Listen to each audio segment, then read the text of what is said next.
Victor Wembanyama excited na sa darating na NBA season. Chet Holmgren babawi ngayong parating na season. At D'Lo bumida sa panalo ng Lakers kontra Kings.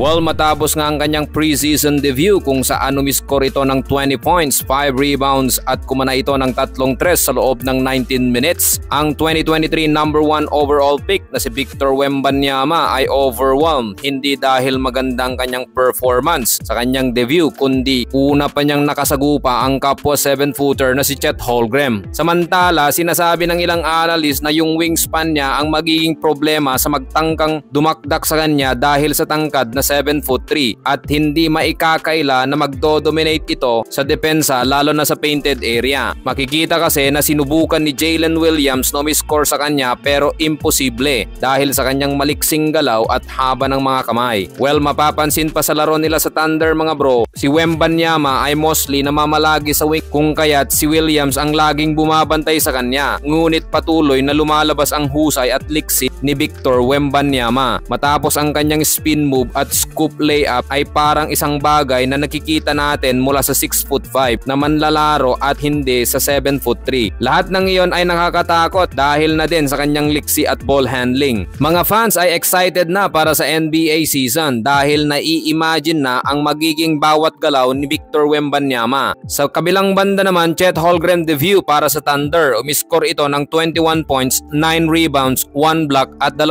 tres sa loob ng 16 minutes at panalo ang Thunder kontra sa Spurs. Si Holmgren ay hindi nakalaro noong last season matapos magkaroon ng Lisfranc injury noong 2022 Summer League. Matapos ang impressive na debut kung saan kumana ito ng 70% field goal, samahan pa yan ng 2 out of 2 field goal mula beyond the arc. Si Holmgren ay ipinakita ang kanyang defensive form dahil iyon ang kulang sa Thunder nung nakaraang season. Malaki ang maitutulong ni Holmgren lalo na sa painted area at rim protection dahil sa kanyang tangkad at mayroon din itong magandang shooting beyond the arc. Well, excited din ang mga fans ng Thunder na makita ang kanilang mga manlalaro lalo na ang Thunder ay isa sa mga pinakabatang roster sa NBA. Samahan pa yan ng kanilang all-star na si Shai Gilgeous-Alexander. Well, very impressive naman ang pinakita ni D'Angelo Russell against Sacramento Kings ni De'Aaron Fox at umiskor ito ng 21 points, 3 rebounds at 8 assists sa loob ng 21 minutes na paglalaro. Samahan pa yan ng 8 out of 12 shooting at 2 out of 5 sa 3-point shooting. At kumanalang naman ng 10 points sa third quarter at bench biglang nagkagulo dahil sa pinakitang magandang shooting ni D'Lo, LBJ at AD